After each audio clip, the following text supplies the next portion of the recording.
Welcome back. You're watching Live from Paris on France 24, and we're going to talk about all the top stories doing the rounds in the blogs, on the forums, and all the rest of it. James Creedon is here with today's Media Watch sans ordinateur. Yes, unfortunately. Bit of a hiccup. All right, not to worry. Let's go through the stories anyway. We're going to start with quite a serious one.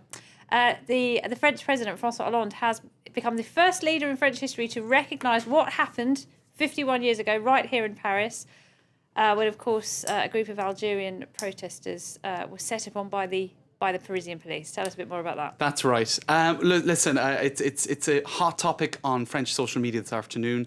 And basically what François Hollande said was Algerians who demonstrated for the right to independence were killed in a bloody repression. The Republic recognises with lucidity this fact. This was the 17th of October, 1961.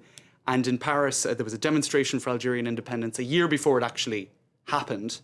And we're not sure of the precise figure. Some 300 people were mowed down by the French police. It was an awful event that went down in the...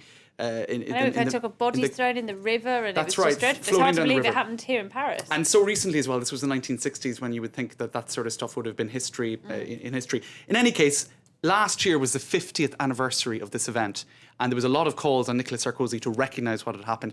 That didn't, in fact, happen back then. Now François Hollande has come out with a press release in which it was very strongly worded, and he recognised the event. Now, on social media, just to give you a flavour of what's being said... James, why don't you hold that thought? We've got an idea. We're going to bring you web news, and then we'll be back, and James will have his computer, and he can show you some of the stuff that he's been wanting to talk about. We'll leave you first with this, a few minutes of web news before we go on. Yeah.